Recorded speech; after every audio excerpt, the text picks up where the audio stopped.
Uno puede cometer un crimen de sangre de tantas maneras como se puede dibujar una casa.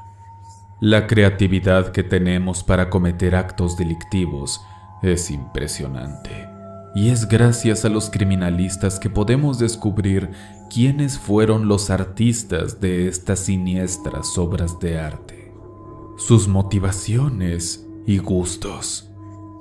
Hoy escucharás 3 historias en las que los criminalistas se inmiscuyeron en escenas de lo más dantescas, oscuros. Disfruten el miedo. Por cierto, esto es comentario personal. Si están comiendo, no vean este video. No es que se hable de cosas muy grotescas, pero sí tiene ciertas partes en las que se detalla demasiado los casos. Terror en la oscuridad. Miembros, gracias por su apoyo.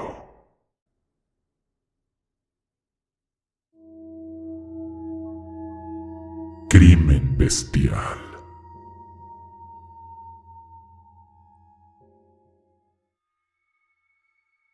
Quiero compartir esta historia con todos ustedes. Me fue contada a mí por mi hermano, que es criminalista. Él ya vive con su esposa e hijos y casi no lo vemos. Pero cuando llega a ir a la casa por una comida familiar o algo por el estilo, sabemos que se vienen historias muy buenas por su trabajo. A él le encanta contarnos sus casos más raros, que no son muchos en realidad. En la pequeña ciudad donde estamos, casi no hay crímenes tan sangrientos, pero cuando los llega a ver, es toda una noticia. Sin embargo, el caso que nos contó mi hermano es bastante especial y se aleja mucho de otros casos que ha atendido. Ocurrió en una calle de la ciudad que es conocida por ser un foco de asaltos. La falta de alumbrado público y el hecho de que se encuentra de por sí en una zona peligrosa tampoco ayuda. El equipo de mi hermano fue requerido por un crimen perpetrado justo ahí. El dueño de una tienda cercana fue el que reportó el incidente. Mencionó que había escuchado gritos horribles, pero que no se atrevió a salir de la seguridad de su local. Mi hermano dice que desde el momento en que le nombraron la zona a la que tenía que ir, supo que se trataba de algún asesinato. Un robo que salió mal fue la primera de sus ideas. Pero cuando llegó, se dio cuenta de que esto ocultaba un secreto mucho más siniestro. El cuerpo que encontraron era el de un hombre. Cerca de él había una bolsa de tela desde la que se desparramaban diferentes insumos: leche, huevo, queso, jamón. Más tarde confirmaron que este hombre regresaba de la tienda mencionada anteriormente, que precisamente su dueño fue el que alertó a los policías. Pero basta de detalles innecesarios. Aquí la cuestión es cómo se encontraba el cuerpo. Lo que voy a decir es muy delicado, así que si tendrás problemas con YouTube por esto, mejor no lo narres con tanto detalle, Ger. No sé si alguno de los que escucha esto ha tenido el infortunio de ver uno de esos videos gore reales de accidentes, donde los cuerpos de las víctimas terminan hechos una masa de carne y sangre irreconocible. La ropa se les rompe en tiras, los huesos se quiebran y los músculos y piel quedan al exterior, donde incluso muestran los órganos internos. Con suerte, la persona fallece, pero en otras ocasiones quedan vivos por unos segundos y se puede ver en su rostro lleno de horror que no pueden creer lo que pasa. Están en shock. Y quién sabe cuáles son sus pensamientos en esos breves últimos instantes. Bueno, pues así quedó la persona que encontró mi hermano y su equipo. Como podrás imaginar, es algo increíblemente extraño que alguien termine así en medio de la calle. Porque en el tipo de accidentes que mencioné anteriormente están involucradas máquinas poderosas y pues en este caso obviamente no había ninguna. Pero lo que más pavor causó no era en sí el estado del cuerpo, sino los detalles en él. Su carne estaba abierta de par en par, pero con un patrón muy peculiar, como si fueran garras, como si un animal enorme lo hubiera atacado. Su brazo y pierna derechos estaban totalmente separados del torso e incluso había marcas de dientes grandes cerca de su cuello. Definitivamente en el lugar en el que vivo no hay criatura tan peligrosa como para que hiciera algo así. La idea que más imperó en la investigación fue que una jauría de perros lo había atacado, y ese fue el veredicto final, pero en el fondo todos estaban conscientes de que el tamaño de las heridas no concordaba para nada con un posible ataque de este estilo. Hasta el día de hoy no se ha notificado de más casos iguales en la ciudad.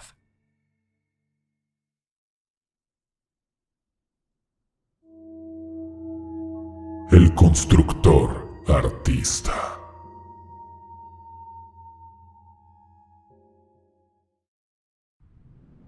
Hola, me llamo Julio. Esta experiencia pasó en el 2018 y es de mi amigo que dejaré en anónimo. Él es criminalista en Tijuana. Al sur de la ciudad, más allá de las orillas, había una casa en obra negra. Estaba escondida entre cerros y montañas y muy poca gente pasaba por ahí. El edificio de 2 pisos no tenía ventanas ni tragaluces y solo había una entrada por la parte de abajo. A pesar de lucir como una casa, visto desde afuera no parecía tener la intención de ser una, pues sus muros eran demasiado delgados y el techo de la primera planta, o el piso de la segunda, era demasiado grueso. Tenía una arquitectura muy anormal.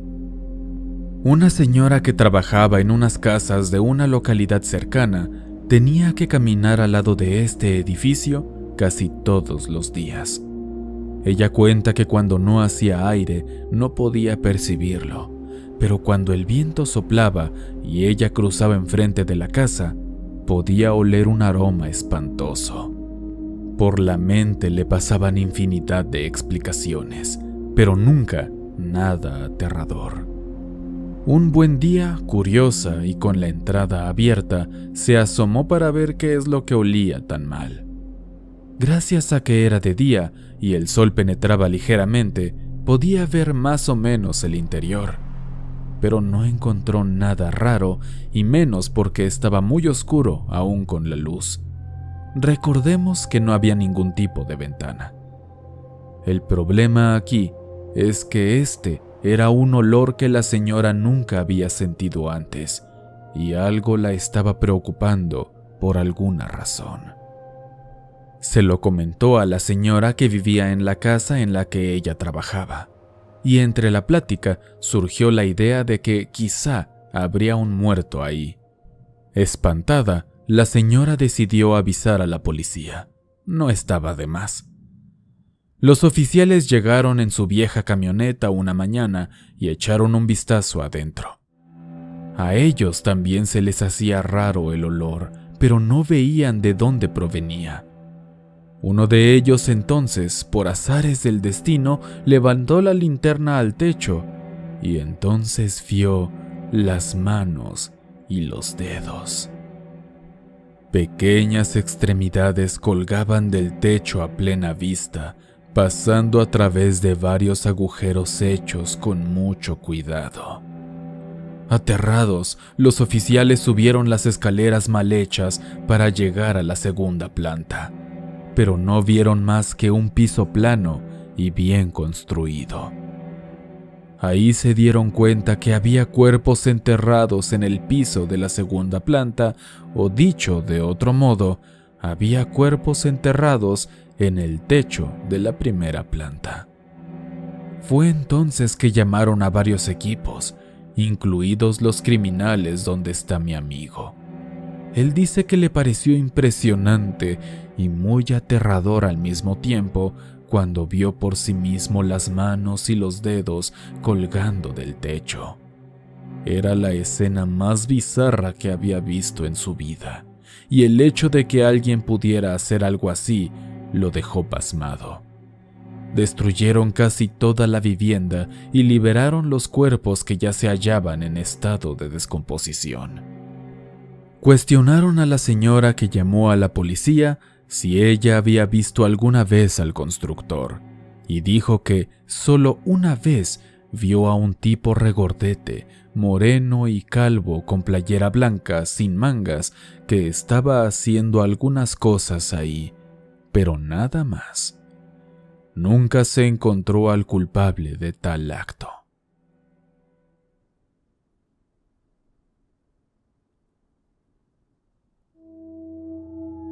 Muerte perfumada.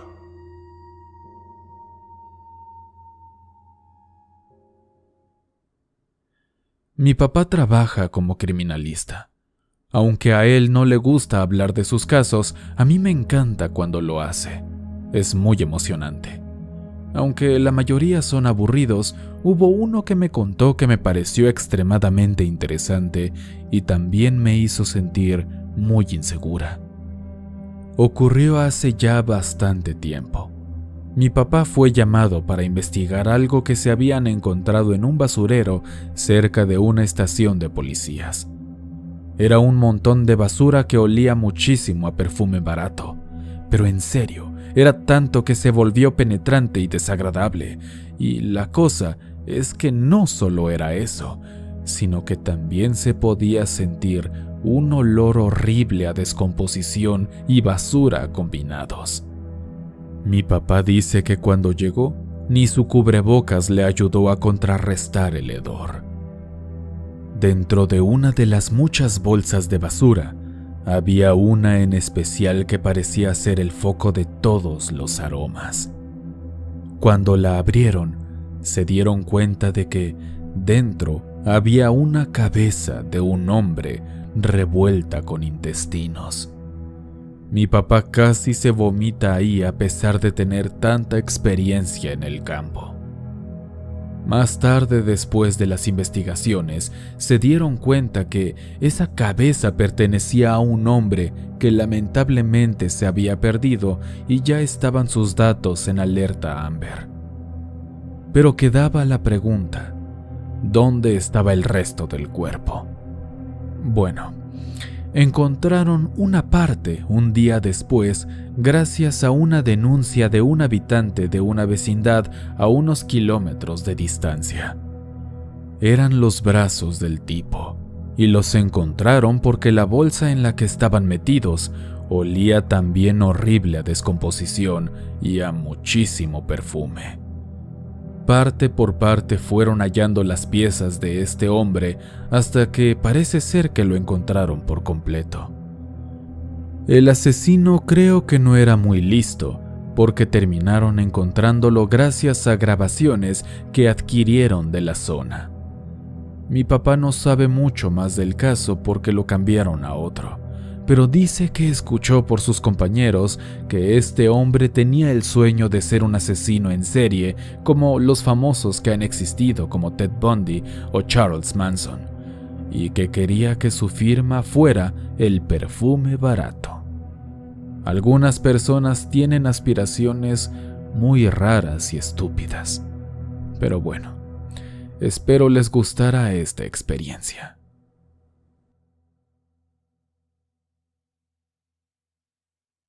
Oscuros, espero que estas 3 historias de criminalistas hayan sido de su agrado. Si fue así, por favor déjame en los comentarios cuál fue tu historia favorita. Sin más que decir, te deseo una excelente semana y les mando un gran abrazo a todos. Hasta pronto, oscuros.